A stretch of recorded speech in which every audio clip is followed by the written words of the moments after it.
xabsiga dhexe ee xamar waa mid ka mid ah meelaha sida weyn looga taxadaro amniga guud ahaan xabsigaasi waxa uu ku yaalaa degmada xamar jajab ee gobolka banaadir dhammaan waddooyinka soo gala kana baxa waxaa jooga ciidamada asluubta kuwaas oo si weyn uga taxadara amniga xabsigaasi xabsiga waxaa ku jira rag loo haysto dembiye kala duwan oo ka dhacay muqdisho siiba qaraxyo dilal waxaana inta badan la sheegaa in xabsigu u qaybsamo 3 qaybood watan koowaad ee rag loo haysta dembiye fudud maxkamad sugayaal ah kuwa ay maxkamaddu soo xukuntay iyo kuwa fal dembiyoodkooda galalkooda la hayo kuwaas oo baaritaan ay ku socdaan xabsiga dhexe ee xamar xalay waxaa ka dhacay weerar toos ah oo u dhexeeyey ciidamada asluubta ee xabsiga maamula iyo qaar ka mid a maxaabiista xabsiga kuwaas oo si fudud gacanta ugu dhigay hub dabadeetana daqiiqado badan ka dhex dagaalamayay ilaa ay xaaladdu gaartay in ciidamada alfa group la dalbo dabadeetana ay xabsiga yimaadaan kadibna weerarka ay soo afjaraan ila wareedyo lagu kalsoonaan karo ayaa Shabeelle waxay u sheegeen in ku dhowaad 12 daqiiqo uu weerar toos ah ka socday xabsiga ugu dambeynna la khaarijiyay in ka badan 7 xubnood oo ka mid ahaa kuwii ka dhex dagaalamaya xabsiga 4 kalena gacanta lagu dhigay taliyaha ciidamada asluubta Soomaaliyeed Generaal Mahad Cabdiraxmaan Aadan oo warfidiyeenka la hadlay ayaa waxa uu ka warbixinayaa qaabka uu ku bilowday weerarkan iyo sida loo soo afjaray waxa dhacday maxaabiistii shaqaynaysay oo gudaha ku jirtay waana kuwii raashinka karinayay oo ayaga raashinkooda iyo waxooda iyo nidaamkooda karsada oo gudaha ku jirtay yaa waxay qori la qabsadeen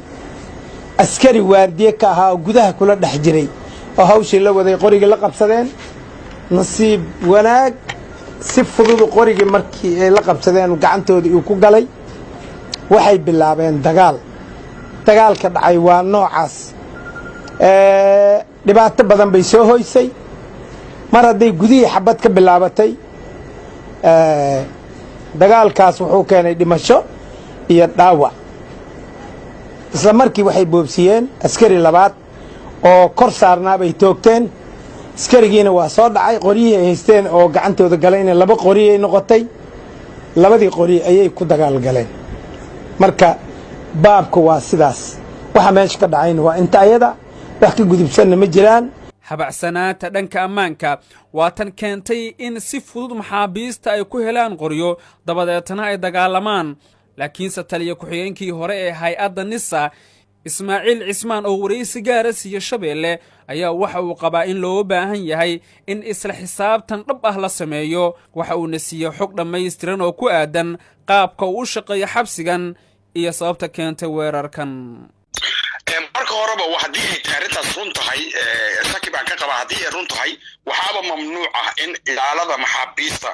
ay xabsiga dhexdooda hub ku qaataan waa hub loo ogol yahay oo kaliya kuwa darbiyada saaran checkpointyada jooga irida jooga laakiin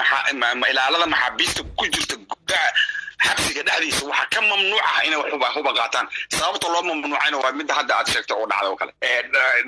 dhammaan intii maanta shaqada ku qornayd ee joogtay ilaalada ahaydna lala xisaabtamaa haddaan waddankan isla xisaabtan uusan imaanin marnaba ma imaanayso in amnigii mas-uuliyadda la iska saaro waxa waaye weerar baa dhaca qarax baa dhaca ma jiro wax isla xisaabtan ah iyo cid la xisaabtamo haddii mas-uulka amniga qaabilsan uu og yahay wax walba oo dhaca dalka ka dhaca inaan lagula xisaabtamaynin wuu istabcinaya wuuna ka seexanaya sababta wuxuu og yahay inaan lala xisaabtamaynin marka madaxda qaranka waxa laga rabaa kan ugu koreeya taliyaha ciidanka asluubta iyo ilaa iyo inta maanta shaqaynaysa oo dhan inta laaba laga qaado xilkoodana ay ku waayaan lagula xisaabtamo qaarkoodna ay xabsi ku galaan kusimaha wasiirka cadaaladda dowladda federaalka Soomaaliya oo isna warfidiyeenka la hadlay weerarka kadib ayaa waxa uu sheegay in xukuumaddu ay guddi u xil saartay sababta keentay in maxaabiistu hub ay helaan dabadeetana weerar ay geystaan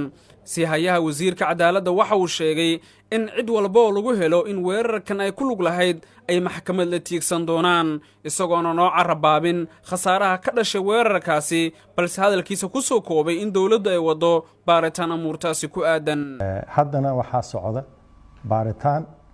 baaritaankaas oo la xiriira falkaas habkii ku dhacay iyo sidii u dhacay waxaana rajaynaynaa in la soo gebagabayn doono baaritaankaas waxaa kale rajaynaynaa cid allaa ciddii arrimahaas fududaysay in hubkaas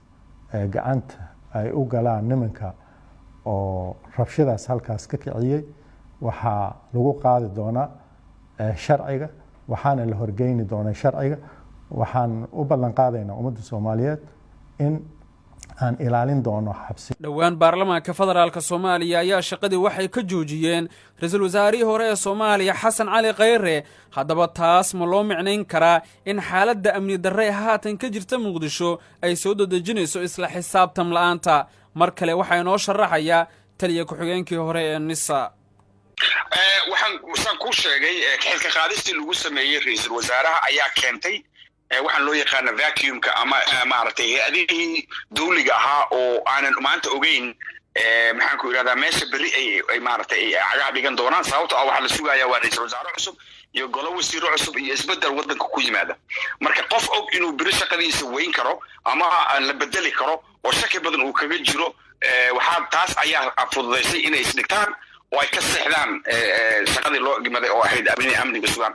haddii aanan si degdeg ah loogu dhawaaqin loona magacaabin ra'iisul wasaare karti leh oo maaragtay ahmiyadiisa koowaadna ay tahay inuu sugo amniga dalka si ay doorasho uga dhacdo labadaas mandate hadduu wadaanan la siinin ra'iisul wasaare imaan doonana kooxda shabaab way kasii daraysaa qaraxyada iyo dagaalka gudaha magaalada Muqdisho ka dhacayna wuu sii laba jibaarmi doonaa sababtoo ah waxay ka cararayaan kooxda al-shabaab ayagoo in ay wadanka doorasho ka dhacdo waxay rabaan in madax la isla galo in maaragtay aysan dhicin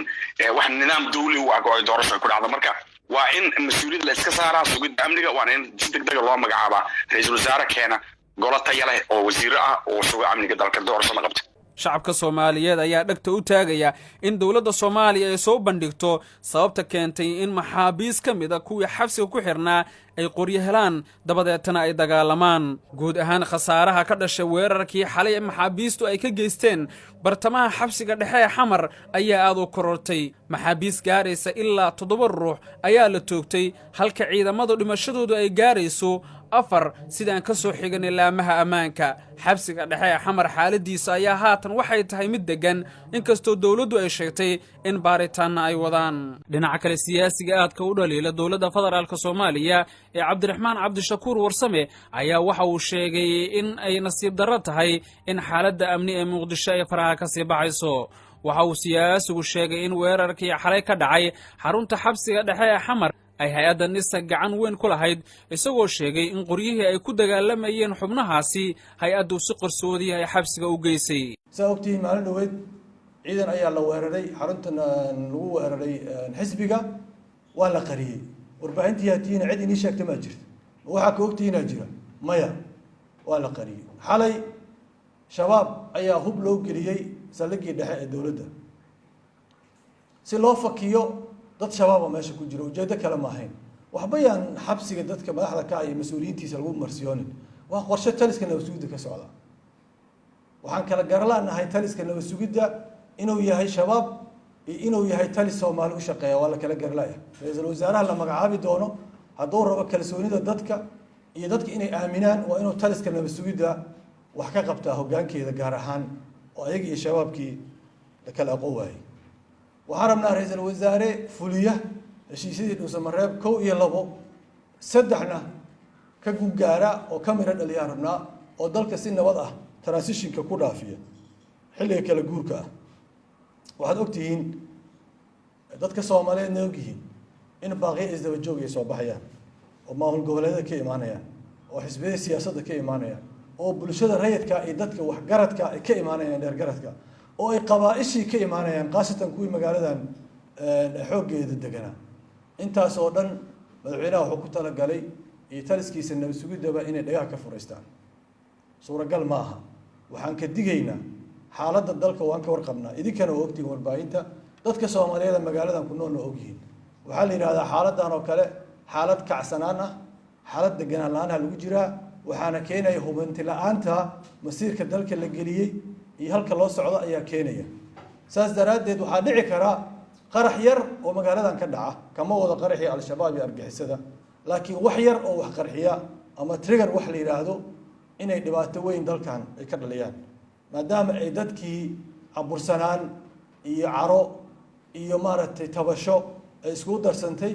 masiirka dalkoodina mugdi la geliyey meel loo socdan aan la aqoonin hubanti la'aanta sideedaba siyaasadeed waa u daran tahay wadamada nugul ee fragility-ga ah ee ka soo kabanaya colaadaha aad ay ugu daran tahay waxaa la rabaa wadamada fragile stateska la yiraahdo ama xaaladaha nugul ama xaaladaha jilicsan ku jiraaho waxay u baahan yihiin inay hubanti ku socdaan kuma soco karaan hubanti la'aan saas daraadeed waxaan ku baaqaynaa in shirarka ka socda magaalada la ballaariyo oo dadka deegaankan dhan loo waasiciyo si dadka siyaasiyiinta aqoon-yahanka waxgaradka odayaasha deegaankana si nabad ah oo aysan subax fidno korkooda ka kor dhicin oo aysan waaga ugu baryin inay dalkan dhibaato ka dhacdo oo si nabadeed ah inay isku dhaafiyaan taliskan xilligiisa dhammaaday muddo korosigana raba saldhigana ay u yihiin guddoonka baarlamaanka madaxweynaha iyo taliska nabad sugidda oo aanay cid kale doonayn dheg inay jalaq u siiyaan oo aan tala maqlaynin oo ismahdiyey oo u haysta dalka inay ayaga awood iyo xoog ay ku qabsan karaan wadajirkaas ayaa loo gudbi karaa dadweynaha Soomaaliyeed ee dalka intiisa kale ku noolna iyo madaxda iyo mas'uuliyiintana arrintaas in lagu gacan siiyo dadka reer Muqdisho inay ayaga iska dulqaadaan dadkaas dulmiga iyo dhibaatada ku haya